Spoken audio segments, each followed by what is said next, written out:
Okay. Hi, Tiffany. Welcome to Hello. Redemption Birth Podcast. I am so excited to have you. Tiffany is a friend of mine who I connected with on a sovereign birth workers group, and she has been such a beautiful help um, to me for my birth that I had with Aiden. I was struggling a little bit with breastfeeding and milk supply and baby not pooping, and Tiffany came up with her beautiful wisdom and really like helped. I can't believe what a shift it was after you recommended those supplements, and like boom, Oh, the milk was good. just, like flowing. Oh, good. Good. Yeah, I'm so happy that I yeah, could help a little bit. Yeah, yes, you're yes. pretty independent, so it's nice for us to lean on each other Yeah, for I things like agree. that. And I think you're such a beautiful asset and a beautiful support for mothers. And Thank I you. have so much love for you. I feel like I'm gonna start gushing. I can start gushing over Thank you. you. Okay, It's you like are I paid you to welcome do this. I promise I didn't pay you to say all those things.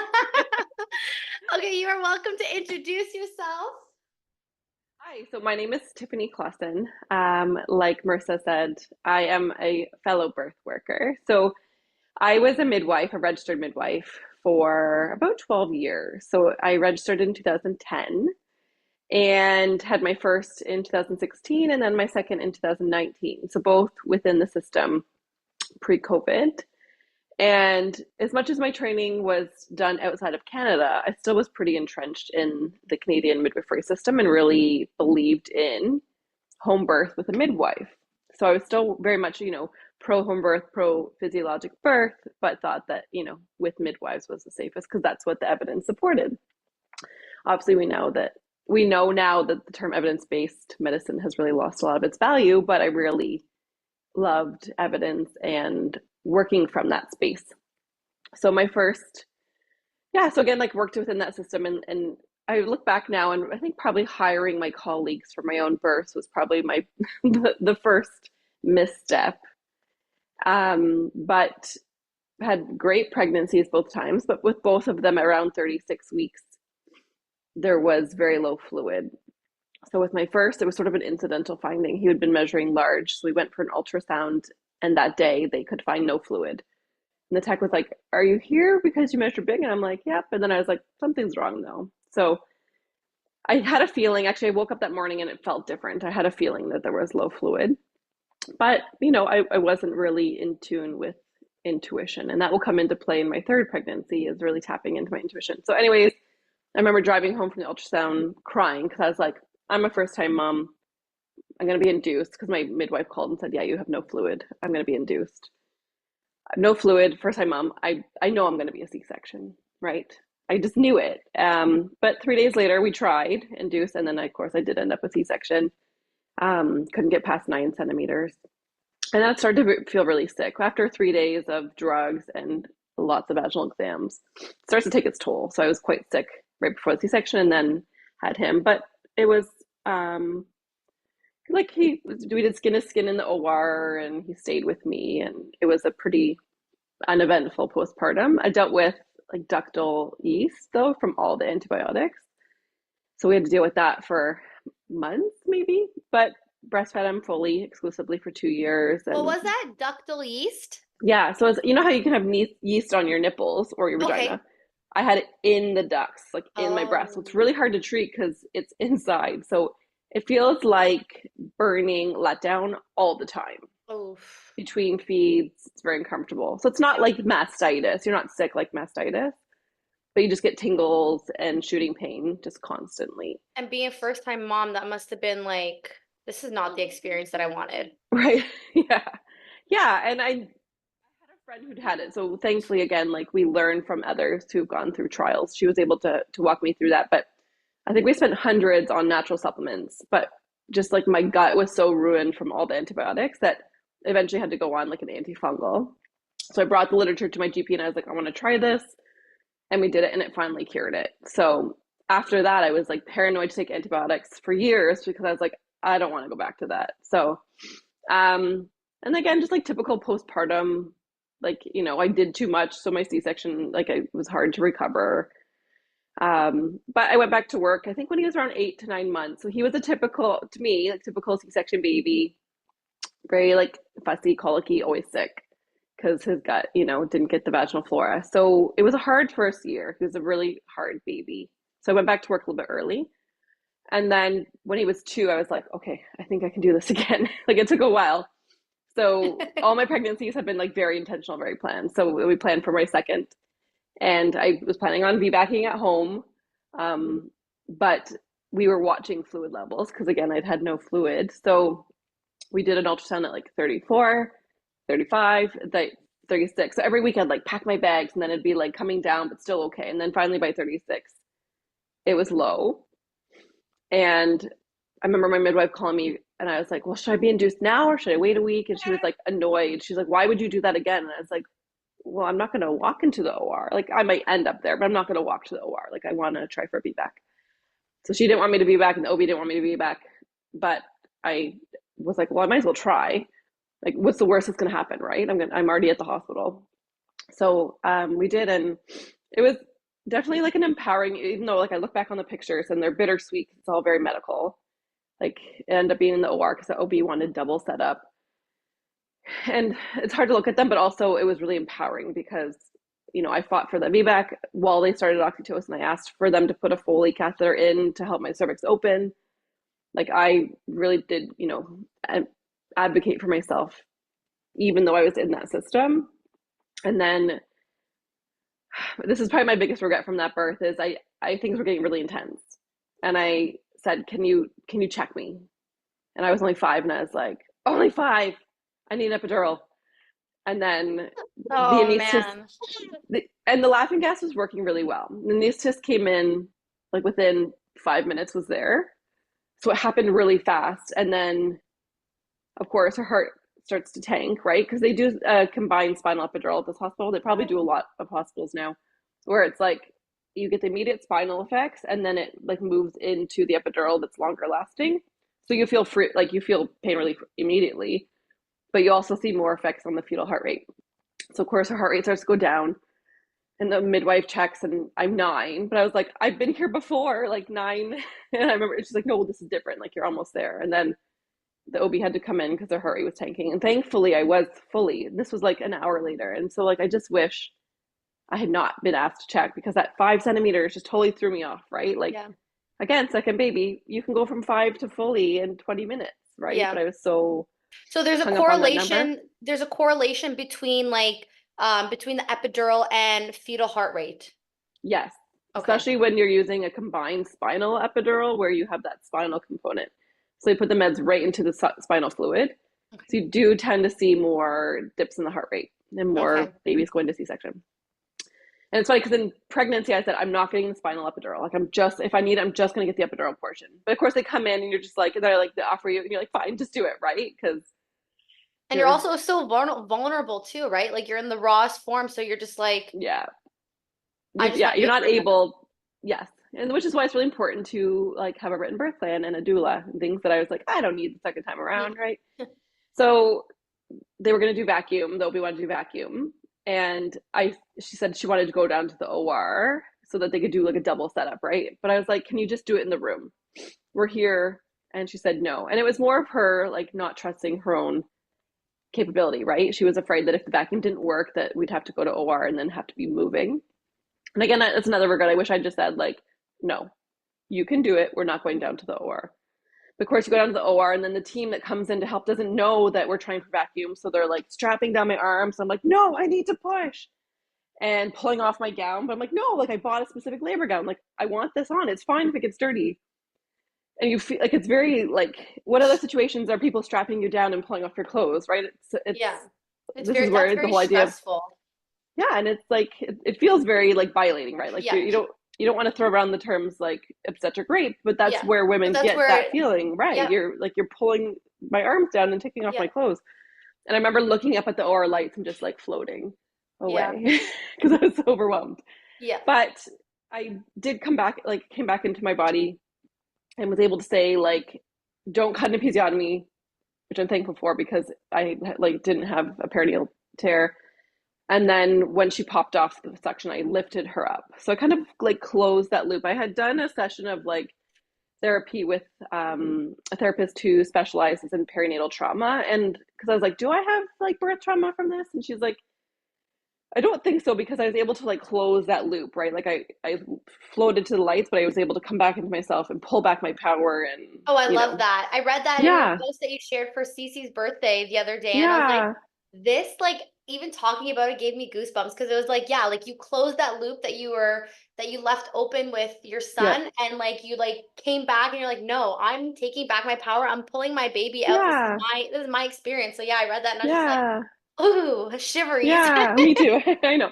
So I lifted her out myself. So as much as it was still like the photos, like everyone's gowned and masked, and this is like pre-COVID, right? Because we were prepping for a C-section just in case. Like I still like brought it to my skin, but it was still like a hard, like there was still it was still a hard birth. Like I think I was showing my sister pictures years later, and she's like, "Why are you doing skin to skin with her?" And I was like, "I don't know." Like I still was like not like I was a little bit disconnected from her still, probably because it happened so fast. But like in a lot of the photos postpartum, she's like there and I'm here, Yeah. you know? So those things again, they stick with you and then they affect your relationship. But again, she was little. She was only 5'13", so Hmm. breastfeeding was harder because she was little. But Were both of breastfed them for in three the years. NICU after? No, neither of Oh, them. So actually my son, because he was like the C-section one, which I another part of the story that I really like, I had a fever because again, you get like I was feeling pretty sick. And when our bodies are warm, our babies are warm, right? So he came out with a temp, and the pediatrician wanted to give him antibiotics, and I said, let's just do blood work first. Like, I want to do a CBC. Again, because I worked within the system, I know these things. So I wanted to do a CBC diff and see if his blood actually showed signs of infection, and there was nothing. And I'm so thankful I did that, because had I not, he would have been in the NICU for 2 days before they realized, oh, he's not sick, right? yeah. So he was able to stay with me, and then they just, monitored his blood work. So another thing that I really advocate for families, like if your baby comes out with a fever, it doesn't always mean they're sick. It's just because they're warm, because the oven was warm, right? So again, like really glad that I advocated for that for myself and I was able to keep him out of the NICU. So both of them were with me the whole time, and then I left after a couple of days. And so with my daughter, her postpartum was probably where I had most of the hurts, because we didn't really plan for any sort of laying in. Like that wasn't an important part of my life at that point. We hadn't really prepared meals. Like my mom was coming to visit in a couple of days, but my husband came down with like a sickness and wasn't a ton of help. And on day 3, I took both kids to church because I was like, I just got to be Oh, out of the house. yeah. So like, what day 3 mom should be out of the house, right? Like I Yeah. just like, why did I do that? I just didn't want to be home. But you know what? It's so And surprising that I see, I'm sorry, I didn't mean to cut you off, but no, no, yeah, to see so many women who are not really aware of the lie-in period. Like I've seen some women who like just come straight out of the hospital and like go to a birthday party. yeah, it's And I'm wild. like, whoa, I feel like my Right. vagina is just like, you know, And like no wonder no one could breastfeed. It's like yes, you're out doing things, right? yeah.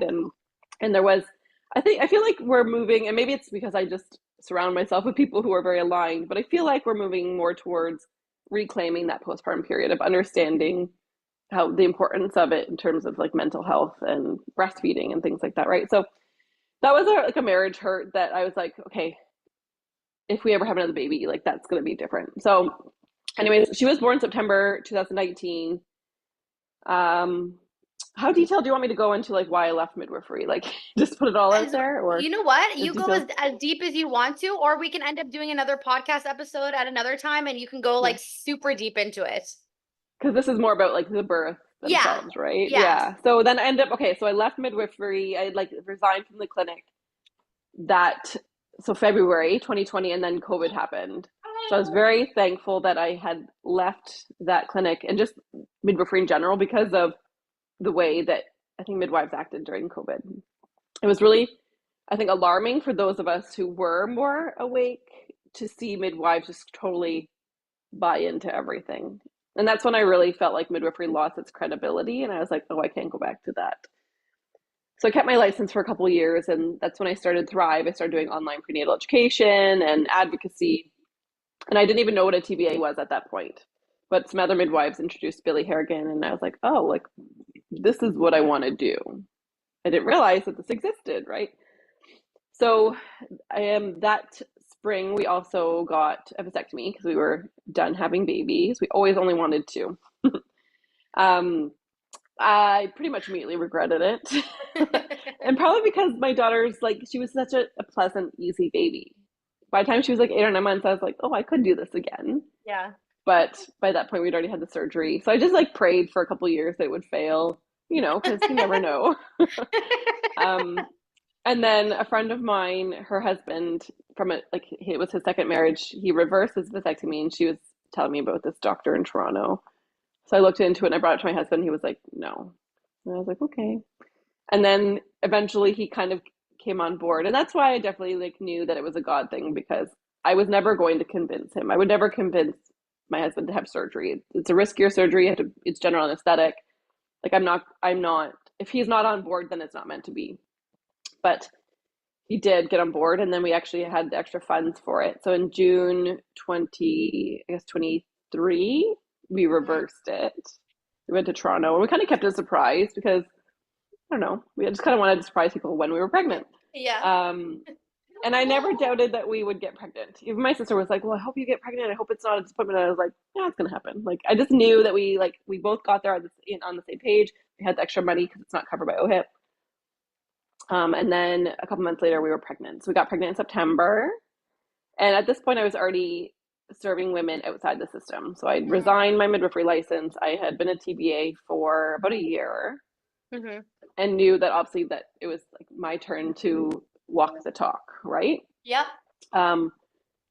So from the beginning, it was just an amazing experience and hard in learning intuition. So this pregnancy essentially was learning the language of my intuition, and then really learning to rely on it. So things would come up like diabetes, or because I'm 39, a little bit older, but it was honestly my easiest pregnancy and my best birth. But I had a glucometer, and that's my problem. I had a glucometer from midwifery. I was like, well, I'll just check my sugars. And then they were high in the mornings. I was like, what? Like my A1C is normal? Like how are my sugars high? I eat well. I eat tons of protein. I feel great. So I went out and got a continuous glucose monitor, the ones that go on and like subcutaneous on your arm. Yeah. And they were a little bit high in the mornings, but totally fine, like throughout the day. And I was like, okay, so I'm fine. My body told me I was fine, but I picked up a tool that told me I wasn't fine, right? So again, it was like, okay, I should have just listened to my body. Yeah. That was like one lesson. Another, like I had to work through low fluid, of course, the whole pregnancy, because that was my fear, right? So I was like, what can I do to ensure that I have normal fluid levels this time? So I essentially just did everything that I didn't do whatever can predispose to low fluid. So making sure I was drinking filtered water, because chlorinated water can actually dehydrate. So I was drinking filtered water. I was obviously eating tons of protein, eating healthy, not taking any pain meds. So in my first and second pregnancy, I would occasionally take Advil, because I always get massive pelvic pain in pregnancy. It's like my thing. Oh yeah, because I remember you mentioning it, I think during your third pregnancy, that you're having some pelvic pain, right? Yeah, and it's like it's like my first symptom. Like I am like 6 weeks and already like dealing with pelvic pain. So it's just like, that's my thing. I don't have terrible nausea. I don't, don't have hemorrhoids, like, but that's my thing. So because I was working full time as a midwife with my others, I did have to take pain meds in order to like, stay working and function. So I was not going to do that this time. And then I was not going to do ultrasound, because there's some research that ultrasound can affect kidneys, right? So it's like, well, I want my babies to be able to pee lots, so I'm not going to do ultrasound. So I just trusted, but it would be, the fears would often come at night. So I'd like text my birth worker in the middle of the night being like, I think I have low fluid, or all these things. I'm like, no, it's fine. Or like once I was like, I swear I was having twins. Yeah. Oh yeah, I remember that. I remember you were thinking about you were having twins. I thought the same thing too, because I was like, I feel bigger in this pregnancy, but like I've talked to a few other women who experienced a third pregnancy, and they're like, no man, like that's your body, like it gets bigger in the third. And I'm like, oh my gosh. Yeah, much bigger. And because it was like the first time I'd made it past 37 weeks. Yeah. But I think it was around 23 weeks, and I did measure large. So again, like outsourcing to a measurement. I did measure large. Like at 23 weeks, I measured 28. And I was Mhm. like, is there two babies in there? And I'm like, my birth worker is like, it's either two or it's one, right? Like you're gonna figure it out at some point. Like, and I was like, I know I will know at some point, but this is like the impatient type A. I actually went and got a private ultrasound. So this was someone in town, like those recreational ones that I don't actually agree with, but was able to use her skill. And she's actually a technologist or like a ultrasound tech at the hospital. So I was like, she knows what she's doing. 30 seconds, just like zoom, zoom, zoom, tell me if it's one or two. And she did. Perfect. And it was like, she's like, it's one. I was like, okay. Like, again, I could have figured that out eventually, right? Even at Yep. birth, I was like, what if she's wrong? What if there's two? But obviously, there was just one. But it was often in the middle of the night, or like I'd be like, is there enough fluid? And then it would feel fine. But like it was always middle of the night. So I ended up relying a lot on like meditations in the night to help. And I don't know if you're familiar with the Christian hypnobirthing program. No, I've never heard So of I, it. yeah, she's from this. No, where's she from? She's Australian or New Zealand, somewhere over there. But I've never used her like prenatal education, but she has an app that just has a bunch of meditations on it, and they're Christian. And there was one that is just like encouraging scripture. It's like 15 Mm-hmm. minutes of just like biblical scripture. And so I put that on in the night and like fall asleep to that when I was, those Oh, fears that's always beautiful. came up in the middle of the night for me. Yeah. Um, and then went past 37 weeks. So like 37 weeks was a big moment because I'd never hit 37. And then went to 40. And I expected to go to 41 because like 90% of my clients go over their due dates. I've had some go to 42, right? Like that is normal to me. So I expected to go to 41. And at 40 and 3, my family was camping. So I was like, I'm going to go. I really want to go. Yeah. So I went just for the day, but like texted Emily, my birth worker, being like, this is a little overly ambitious, like pulling the wagon in the sand and the heat and the dehydration. I was like, Yeah. I should not be doing this. But I was so focused on Yeah. going. And then got home that night at 10 and then lost my mucus plug and started cramping. And I was like, oh no. And so slept about an hour and then just woke up. And I had envisioned the whole pregnancy that like things would be really slow, right? Like I'd have time to sit on my bed and like listen to my meditations and like have the slow build. But like I hit the ground running Yeah. every 3 minutes. And I was like, 2 hours away. I was like, she need like you need to come. Or I called her and she's like, well, let's give it an hour. And I was like, no, like I know I'm going to need you in 2 hours. Like Yeah. I need you to come. So in the meantime, I loved the shower. The shower is my favorite. Yeah. Tried the birthing tub, but it was a little bit too early for that, and I didn't love that. I like to be able to stand and move. And I think that he was like I did feel like he was posterior before, and this was one thing with having third baby, not a lot of abdominal tone. He would constantly change position. 1 week he was breech, and then he'd be like posterior or all over the place. So we went into labor, and I think he was posterior. So like I needed to be upright and standing, and that felt best.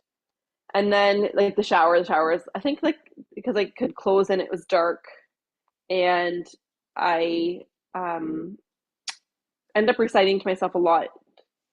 One of my favorite Bible verses that I had memorized in pregnancy, which was Isaiah 43, 1 and 2. Essentially, that my favorite part of that was when you walk through the fire, you will not be burned. When I was before, like early pregnancy, I guess probably, I said to one of my best friends, like, I feel like I need to walk through a fire. Like, I didn't want the labor to be too easy Yeah. because I really wanted to be able to like, I need to go through a fire and I need to be able to like feel victorious. If it's Mm-hmm. too easy, then I'll be like, I had no choice but to stay home. I want it. So, and then when like that Bible verse came to me in pregnancy, I was like, yeah, I want to walk through a fire but not be burned. So I just end up like saying it over and over and over to myself. And again, not nothing that's planned, but most things in labor are not planned, right? You just kind of go with the flow. And around, I think Emily got there around 3, and I pray at 5 o'clock. I prayed for a break or to have a baby because I'd been going since about 12, and I was like, I need a break or I need a baby, and I got a break. So from 5 to 6, we all slept. It didn't stop completely, but I was able to sit in the birthing tub and doze between contractions. And Emily slept, and my husband slept, and I checked myself, which was like again the midwife in me, right? And I was only 4, and I was like, "You've got to be kidding me! I'm only 4." Mm-hmm. But it was thin, and I was like, "You know what? This baby's posterior. What's going to happen is he's going to rotate. I didn't know it was he, but baby's going to rotate and I'm going to be pushing within an hour. I know it. But I said to Emily, I'm only 4. And she was like, that's great. And I was like, both angry and happy that she said that. I was like, don't be excited. But I was like, that's why I hired her, because I knew that she would be encouraging. And I was like, Yeah. she's perfect. That was a perfect response, because I was like, Yeah. okay, it's going to Who be was your fun. birth worker? Emily who? Galveo, Is birth that the one that's protector. blonde? Mm-hmm. Oh, okay. I actually Yeah. virtually met her in Rikva's Yeah. yeah, in one of her calls. And I love her. I love her energy. Mm-hmm. It's so like bubbly and like yeah. Yeah. Yeah. That's exactly, she was very bubbly, like, that's great. And I was like, but also it's like, okay, that's okay. Like, I'm only 4, but we know that that can change really quickly, right? Like it did with Yep. my daughter. Things started to pick up again around 6, and I got back into the shower. And again, that was really working for me, but I could feel the sensations changing from dilation to like pressure. I could feel that I was going to Hmm. start pushing. So I think it was her. She recommended getting back into the pool. She's like, you didn't like it before, but this is a different part of labor. You might like it. And so I went back to the pool for about an hour. My body just pushed. I didn't add a lot of my own pushing. It just did its own thing. And I would kind of pay attention with my finger. So I was like, oh, it's coming down. And then my water broke, and I was like, oh, that was just the waters. It's not the head. It's still up there. Hmm. And I was 8, and I could tell I was only like, there was still cervix, but my body was pushing. And I was like, this is so classic for, posterior baby. This is how they get sabotaged within the system. Yeah. You do all this work to get to 4, baby rotates, you're pushing at 8 centimeters, and then you have a baby. But there's Hmm. so many spaces where the system would sabotage this, right? Oh, you're only 4, you're failure to progress. Don't push, you're only 8. But Yeah. I just let my body do what it needs to do. And I pushed about an hour, but again, it wasn't like active pushing. It was just very passive. And he came, and it was uneventful. And then we got out of the pool to just birth placenta on the bed, and it came on its own. I think everyone was out of the room, and I was like, oh, there's a placenta. But then the bleeding didn't stop. It just Hmm. kept coming and coming. And we did herbs, and we did some Chinese medicine things. And there's some things I wish we'd done. I wish we'd like put some of the placenta in my mouth. Things that like I know to do as a birth worker, but when you're in the middle of it, they don't come to you, right? What is it for the Um, placenta in the mouth? to stop a hemorrhage. So you Oh, put some like in okay. your cheek, it's supposed to. And again, it does or doesn't, right? I've never tried it, but I was like, oh, I could have tried that. Yeah. And about 2 hours after the birth, I asked my husband to call EMS, because I was starting to like pass out, and it Okay. wasn't stopping. Like, it's different if you bleed a bunch and it stops, but it kept coming and gushing Hmm. and gushing. And so the EMS came, and this is another part of the birth that, of course, I wish I would have stayed. Like, I wish we could have stayed home and it would have stopped. But I think God really used the transport as a way to heal me as well, because Absolutely. I had been so like, there's a lot of trauma from having worked in the system and Yeah. having clients transfer in, and it being a negative experience. And everyone was fantastic. Like, there was 3 ambulances, and I don't know why they sent 3 ambulances. Like, there was only one baby and me, but EMS was great. And we went in, and the staff was fantastic. And again, I think the fact that they knew that I used to be a midwife does lend some credibility. Hmm. But everyone was like, I didn't get any pushback about my choices, and the OB was great. And I ended up declining a transfusion, even though I should Hmm. have had one, like according to the standard. Just because I didn't want certain chemicals, things in the blood. Yeah. Like So un yeah, yeah, exactly. And because you can't, like, for a while, only people that could donate blood were vaccinated, right? yeah. You know what's funny? When I first got pregnant with Aiden, I called a midwife here in Hamilton because I was like, you know what, maybe it's different this time. Like let me see. I'm coming from a different perspective, a different lens. So I had Mm-hmm. the first phone call with her, and she asked me, she's like, in case of an emergency, can we give you a blood transfusion? I said, absolutely not. I said, do you have unvaccinated blood? She said, no, there's no label on it. I said, I don't Yeah, want it. And then she's like, well, if it's like life or death, she's like, will you take it? I said, no. I'm like, I'm not going to take it. And then you yeah. could hear her click, click, click, click, clicking on the computer, writing Keyboard. all this down. And then I was like, you know what? This is not the path I'm taking. Like, that's a hot no for me.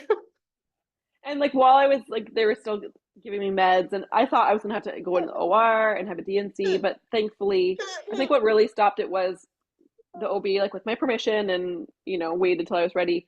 He went in with his hand and pulled out clots, and I think that's what finally stopped it. So I think my theory is that my placenta was low lying because that's kind of where I could hear it, and I think some clot or whatever just got stuck in the cervix and kept it from fully like coming down. Hmm. And so once he pulled out those clots, it was finally able to clamp and then stop the bleeding. But they asked me when I was there, like, are you okay to take a transfusion? I said, well, I will consent if it's life or death, but I'm not consenting right now. And I Hmm. just wanted them to understand, like, I would, but I'm not, I probably will say no.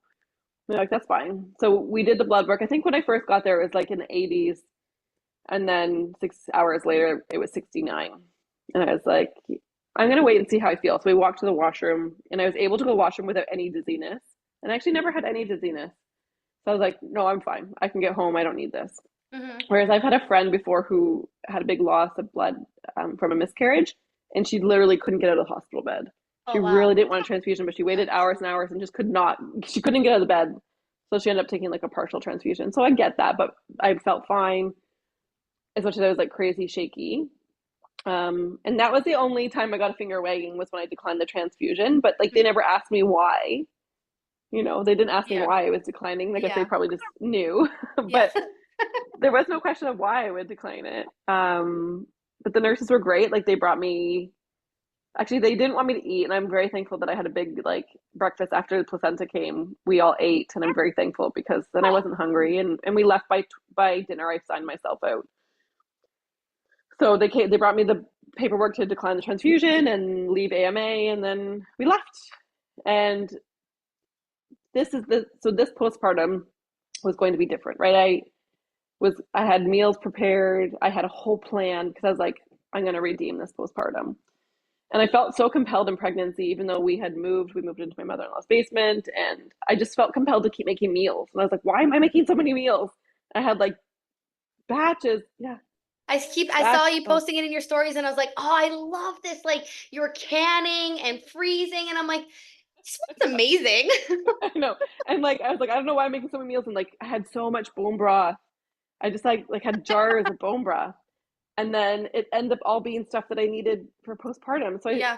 I thought that I was going to have this great, easy, relaxing postpartum, but all the pieces were in place Yeah. from the birth. You know what I mean? Like, so I had all the food, I had like all the supplements that I needed to take. I had to order a couple, but I had like chlorophyll and I had bone broth and I had hypertonic solution and I had like all these things. And I I was like, also seen oh, that I've you were got eating pieces of liver too. Like liver. was it raw or is it Yes, frozen raw? Yeah. frozen raw. Yeah. And so we had the baby on Saturday morning, and Monday we already were getting a cow delivered. So it was like perfect. I've got the liver. Like all these things were already in place. So we were Like able you to, already, it's like you knew. It's like you knew yeah. on like, Well, yeah, it's God like you knew. knew and Yeah, you were like already preparing for it. yeah. So which is great because like those are the things that make up a good postpartum, right? Of having all those healthy foods. And I'd made batches of like date soup from the first 40 days that all ended up healing from the hemorrhage. So within 3 weeks, I felt great. My hemoglobin was up to 110. Amazing. Yeah. And for 2 weeks, my husband and my mother-in-law just brought me meals. I would say probably the first week and a half, I like didn't leave the room. They brought me breakfast, lunch, and dinner and broth like 2, 3 times a day. And so again, it was like also really healing for that second postpartum where I was gone on day 3 for him to like bring me meals and just really take care of me was really healing. And yeah, having like when you're free birthing or birthing with a birth attendant and you don't have other people for your husband to outsource authority to, they just have such a different role. And he felt that too. For him, he's like, I don't know why, like, I'd never want to go back. Like, this is so much better Yeah. because he's like, I felt like a bystander in the others. And this one, he was like super involved. Yeah. I love that about like Yeah. birthing outside of the system and like allowing your husband to do the role that he was Yeah. meant and designed to do. Like Yeah. being that protector and being that witness of, you know, birthing your baby. Yeah. Yeah, it was very cool. And I was like, I felt like for the first 2 weeks, I was so attracted to him because I was like, oh, Yes. like I got to see you Yes. in this really, like, this is what I needed, and it was very cool. Yeah. Um, yeah, and obviously, like, I did it, right? Like, I Yeah. got to walk the talk and all. And as much as like part of me is like, I did it. I'm like, everyone else does it too, but it's so hard in the system, especially when you're like, I just felt like this whole pregnancy was pulling back these layers or like I'd feel something and then I'd confirm it with a lab test and be like, oh yeah, I should have just trusted my body. Like I knew I felt fine, or I came in pregnancy and I actually felt anemic, and then I did blood work and I was. So it's like just learning that, oh, I can actually listen to how I'm feeling, and I don't need all these tests and numbers to confirm it. So yeah, I honestly like daydream about my birth and I can't wait to do it again, even though like it was the hardest thing, right? It is. But it's just, yeah, like the sovereignty and the autonomy, and just like, it just feels amazing to come out on the other side and be like, yeah, I did it. Yeah. And then even Mm-hmm. like the whole aspect of like walking the talk, like I think that's so beautiful. I feel like there's so many, not to knock birth workers, but I feel like a lot of women who are in the birth space haven't experienced that physiological birth. And I think that's such an Mm-hmm. important, I think that's so important for you to be able to actually like go through it and experience it so then you can, support women on another type of Yeah. level, right? Yeah. I went to birth a couple weekends ago, and it was like, I was not ready to take clients, but her birth worker moved away. It was her sixth baby. She lived like down like 15 minutes away. My sister-in-law was able to come. And so the stars aligned, and it was the first one I attended since my own, and I just felt her pain on such a deep level. And I was like, you're almost there. Like you just like you get it on a totally different level what she's going through. Yeah. And what you say holds it's more genuine Yes. and sincere, as opposed to like I probably said the same things before, Yeah. but now that I There's like know an that you feel embodiment like piece in it now, right? yeah, Yeah. yeah, So yeah, I want to like backtrack a little bit. So yeah, you mentioned about low fluid. yes. For women who are birthing outside of the system and they're not doing any Hmm. type of testing, are there any type of indicators, signs, symptoms that they can be aware of for Yeah. themselves?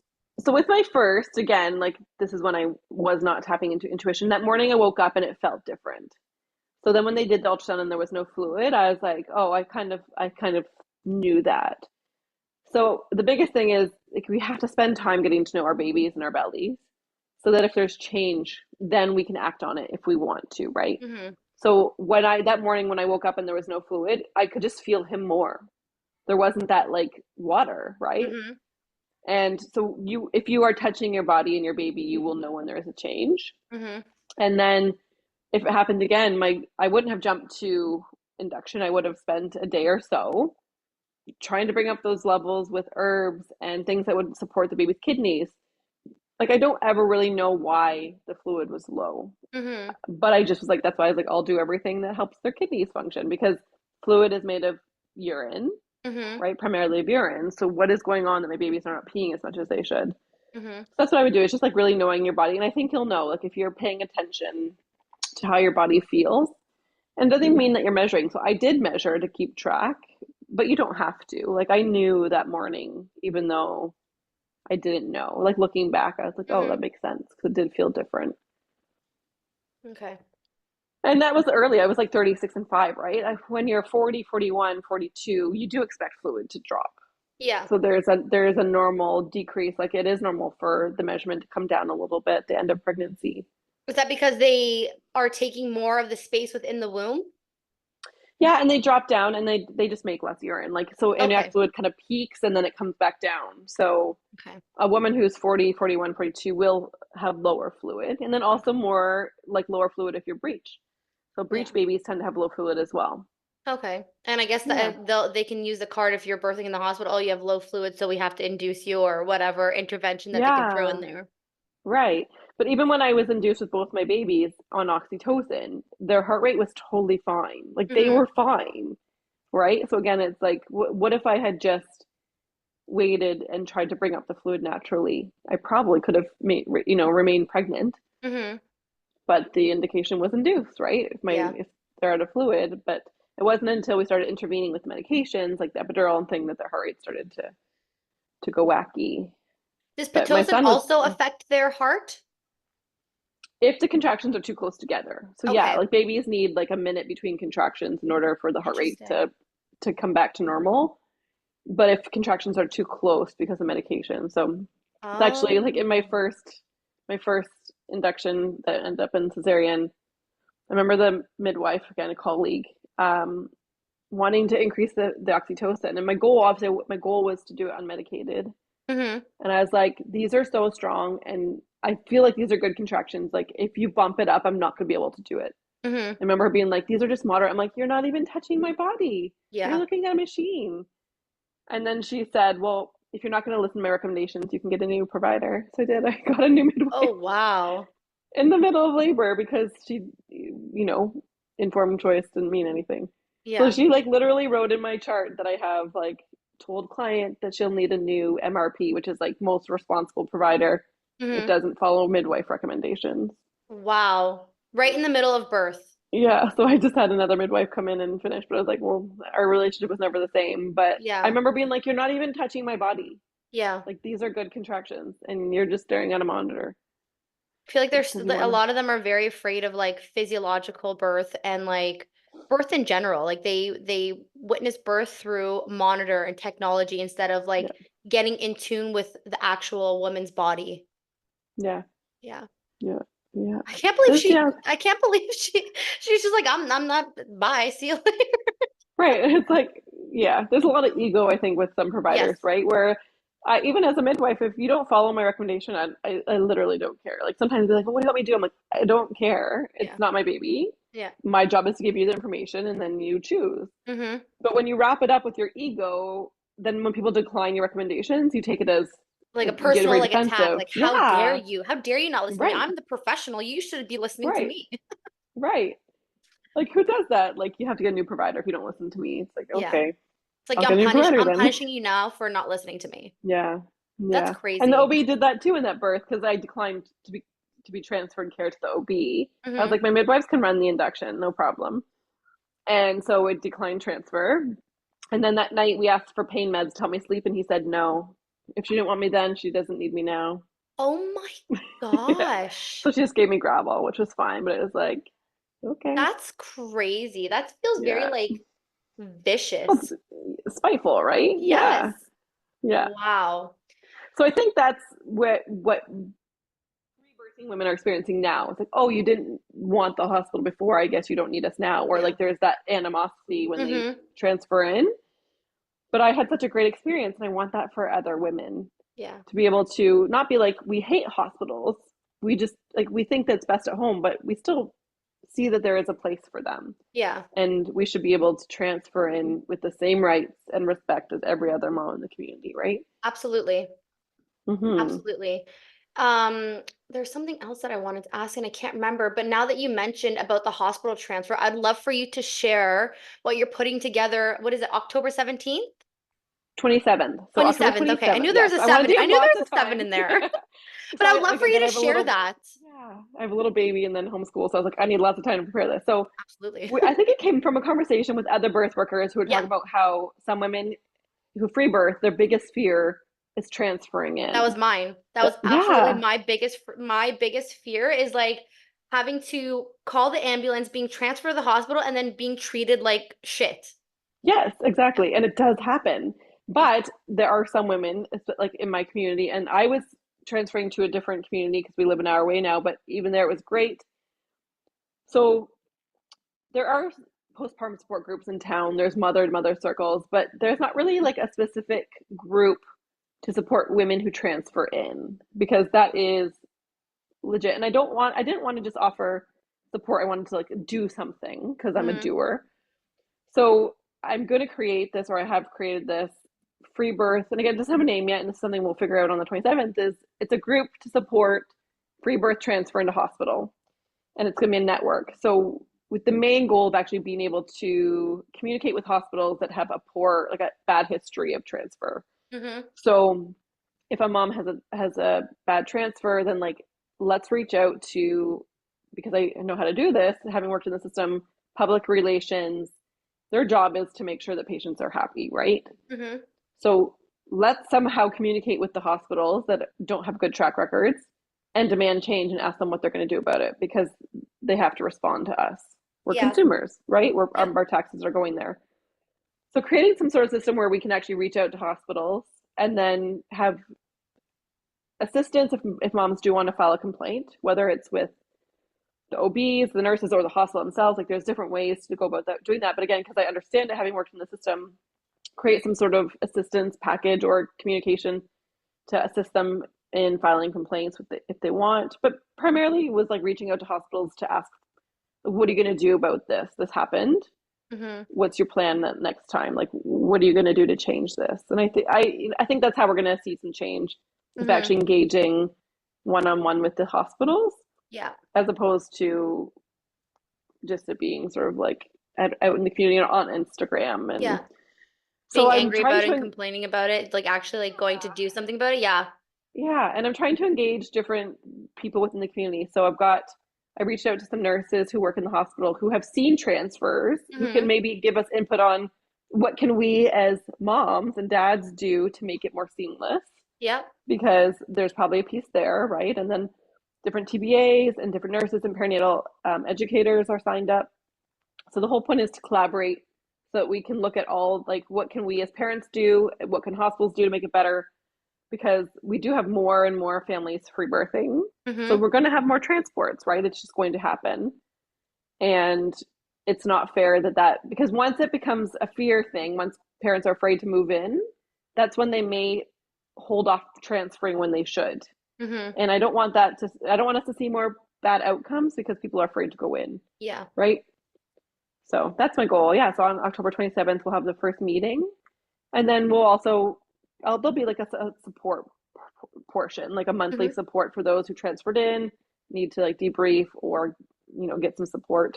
Mm-hmm. But primarily I want to actually like make a plan on, okay, like what do we need to do here to make this better for moms? Because I had a really good experience, but I know that that's not what most women are experiencing. Yeah. And I love that you had that opportunity to experience and like heal that connection Mm-hmm. between like, your experience within the hospital and then birthing at home Mm-hmm. and like bringing it all together. And it's almost like it set the foundation for you to create and birth this adventure that you're Yeah. about to take on. Yeah. And Yeah. I feel like, again, because I have the credibility of having like worked in the system, Mm-hmm. but also birthing at home and transferring in, like there's just so much of my journey that Yep. will help, like hopefully help this to actually be successful and Yeah. effective, and yeah, create change, even if it's just like one hospital, Yeah. and engaging, and for them to like, and for us to have like a network, so it's not just like one person, it's like this is a group of women who have come together. It just hopefully gives us credibility too, right? An Mm-hmm. organization. Yeah. I'm gonna put this in So the show notes and put all that information because I love that. And cool. I would love to like get that out to even like the community over here because they have really high not transfer rates because a lot I think only like 5% of women, I think the midwife said, birth at home here in Hamilton, Ontario. Only Yeah. 5%. So a lot of women are, yeah, birthing within the hospital system, which I guess if you don't know, you don't know. Yeah. And it was the same. Like we had really low home birth rates where I used to work as well. Hmm. Like you're supposed to get a certain amount of home birth as a midwife, and we never would get what we were supposed to get. It's just Yeah, the culture. And I mean, the midwives didn't like it. They didn't like home birth, which is wild that's crazy. to me. I know. So much less Um, work at home. I don't know why I'm women. interested to know because you mentioned it in the post for Cece's birthday Hmm. about surrendering your license because you donated some of your breast milk to somebody. Yeah. What Well, I the wasn't sure if you wanted me to bring what this up. the heck? So it was a friend, and I think that like why they got really upset is because like this friend of mine happened to be in care. We had the same due date, like Hmm. so I wasn't ever going to be her midwife, but she was in the clinic at the same time that I was, and I guess like on one of her visits, the baby was still gaining really well, but she didn't have like her milk wasn't in. The midwife's like, "How's your baby doing so well?" And she's like, "Because I have milk from Tiffany," but I think what was really hard is that they didn't ever reach out and be like, what happened here, did you donate your milk? They just filed a complaint with the college and sent me like a letter in the mail, cease and desist, essentially. Wow. Stop taking your milk all over town. And I was like, whoa, whoa, whoa, like I'm not driving my milk around town like throwing it out the window. Yeah. My friend came Dealing and out picked it milk. up. Yeah. They came and picked it up from my house. Like it was very like so once I was like, okay, I can't like if I've worked there for 10 years, if you can't call me and ask me what happened, like I Yeah. can't go back there. No. So and then because they filed a complaint with the college, they had to investigate. And so essentially I was like, but this none of this happened. And the college was like, well, we're not in the it's not our job to like test credibility. It's like, okay, sure. Yeah. So it was like he said, she said, and nothing happened. I think I had to do like a course on professionalism. It's like fine, like I won't donate my milk to people. That's so But ridiculous. yeah. So that's like yeah, I think they were like wanted a list of everyone that I was donating to. I was like, it was one friend, one person I donated to. Tiffany, the milk dealer. Right? Like I was out of the back of my car. It was a public health risk Oh to my my milk. gosh. Offering So that's highly nourishing breast milk to the community. I know, and which was yeah, and there was kind of a precedence for this happening within the clinic, which was like I didn't want to like throw someone else in the clinic under the bus, but I was like, this has happened before, and the other person Mhm. didn't get in trouble, so it just seemed like it was very pointed. Which is, there was other interpersonal stuff. Again, like I'm not going to say that I was hard to work with because I didn't follow the rule. You know what I mean? Like there was always tension between the rules and running oxytocin and consulting with OBs and then like me because I Mhm. stood up for patient rights. And I remember getting in trouble once because my client declined vaginal exams and I was like, I wasn't in the room when she talked to the OB. Why am I getting in trouble? I'm Yeah. getting in trouble because my client's declining care. Like there was just such tension. They want you to submit and follow the rules, right? Yeah. Because I didn't, there was constant tension. So I'm sure both parties were glad that I resigned. Yeah. But It yeah, was a so here blessing we in are. disguise. Yeah. Now I'm just breastfeeding everyone's babies. I don't donate. I just breastfeed them. That's No, I'm okay. Why joking. I not? don't. I'm joking. I don't. But I would if I had to. Yeah. But no. And I've used donor milk for both my babies, right? Like it's such Yeah. a, a gift to be able to feed each other's babies. Absolutely. And I think that Yeah. that is a gift. It's beautiful because, for myself, like if I ever had like something and I wasn't able to breastfeed my son, I'd call my sister-in-law Mhm. up and be like, "Hey, man, can you come bring your Yeah. boob over here and feed my baby?" Yeah. Yeah. We actually used a little bit of donor milk with Isaiah the third. Oh yeah, I Mm-hmm. forgot to mention like his birth namesake. So that mantra, like, when you walk through the fire, you'll not be burned, is Yes. from Isaiah. So Yep. I was in the hospital and I was like, I want to name him Isaiah. It wasn't on our list at all. Like, Mm-hmm. my husband was like, okay. I could tell he didn't love the name, but I was like, it's really important to me. Like, Yeah. I really want to name him Isaiah. I don't want to forget, you know, that Yeah. that Bible verse. So, anyways, on day 2 or 3, again, my milk wasn't in, which is normal, right? Mm-hmm. It's that I was so sick. I had massive headache. This was like day 2 and 3 were the hardest from healing from the hemorrhage. I was so sick. I could not take care of him. And normally day 2 or 3, you just nurse nonstop, right? You're fine. You're nursing nonstop, but Mm-hmm. I couldn't. And my husband's like, I have nothing to, like, I can't soothe him. Mm-hmm. And he's like, he needs formula. I was like, absolutely not. Like, I'm No. not giving formula. So he drove 30 minutes and got some donor milk. And I was like, I think we did like 2 or 3 feeds and then my milk came in and felt better. But I was like, you're not giving formula. It's not going to No. happen. No. So he drove and got some. So, and some friends were like, it's normal not to have a milk. And I was like, I know, but I can't care for him. Yeah. And so this is the next best option, right? Like, Yep. I need someone to help. And I had a sister in law who did a night shift. And like, yeah, just like it felt wrong because I was like, oh, it feels so like bougie to have someone come and stay the night and take my Mm-hmm. baby. But I really couldn't do it alone. Yeah. And it was just an amazing example of people stepping up. And it's funny, the woman who helped me the most was my sister-in-law who has 8 kids, who doesn't Wow. have the time to help. Yeah. But moms get it, right? Like when Yep. you need someone, it's often the mom who's needed other people Yeah. who steps up, right? Yeah, I think the Yeah. community piece is so beautiful that like, Hmm. coming together like and I love that you were able to like be at your mother-in-law's house and live there and like have Yeah. her as like a beautiful support and like your Yeah. husband and your sister-in-law and it's just Yeah. yeah, that mothers truly need that village and that community to take Yeah. care of her as she's taking care of herself and her baby. Yeah. Yeah. Yeah. Absolutely. Yeah. It was.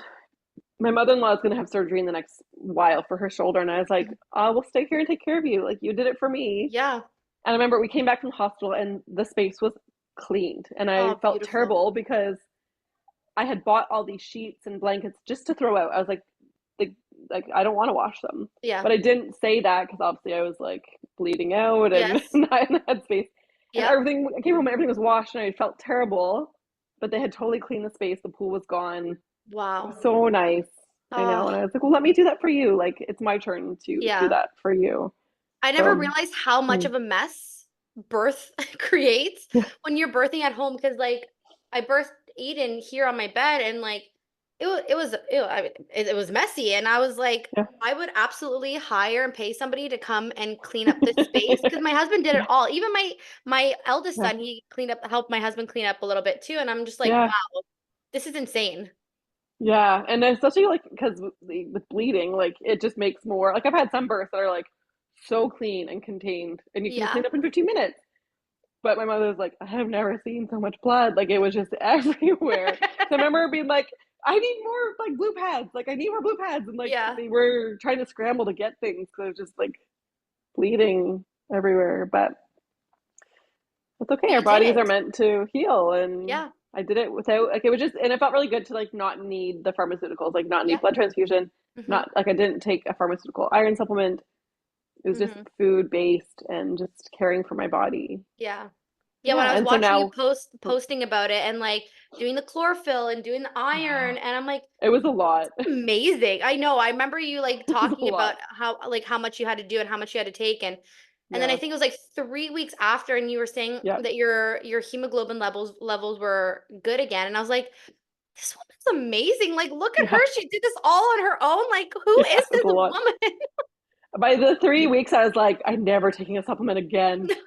But now, like 3 months out, I'm like missing. I'm actually like, oh, I'm gonna go eat more chlorophyll, and I'm Hmm. missing those things because I they made me feel so good, even though I was Yeah. so tired of taking them. Yeah. Yeah, they worked. So now I've like created a document, and like I want other people who have hemorrhaged or need to bring up their iron in pregnancy Hmm. to have these tools. So it can be Perfect. pricey, but like I had all those things already at home because trying to have a healthy pregnancy and live Yep. healthy. A lot of these things we will have, or they're easily accessible. Yeah. I love Yeah, that.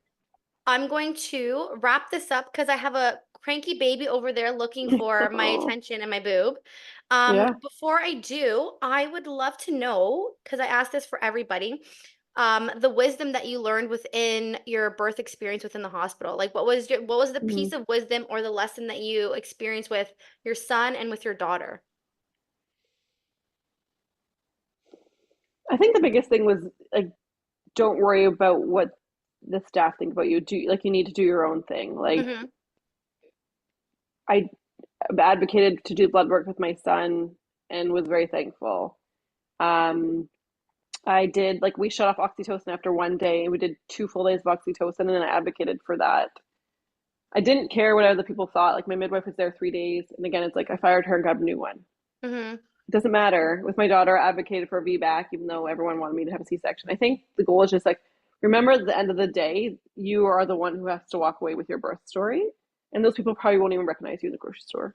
Yeah. There's so many people who are like, well, I'm really worried about like offending them. It's like they actually don't care. No. All they like they're it's all about liability, right? It's all about liability and getting that baby into the bassinet. Like you need to do what you think is important because you have to reckon with those decisions down the Mm-hmm. road. And when it's dark and in the middle of the night and no one else is there, like you have to either you have regrets or you're proud of yourself. Yeah. And so I think that's really important. It's just yeah, you have to do what you need to do in order to walk away and be like, I did my best. Yeah. Yeah. I love that. Thank you, Tiffany, Thank for being you. here. I Yeah. love you so much. Thank you for Oh, sharing all thanks. of this and being here and making space. Oh, well, I'm thanks going to put all, for feeling like it's important. yes, absolutely. I'm going to put all of your information where people can reach you in the show notes. Yeah. And Okay. yeah. I'll see you in our groups. Yeah, sounds good. Bye. Okay. Bye. Thank you. Bye. You're welcome.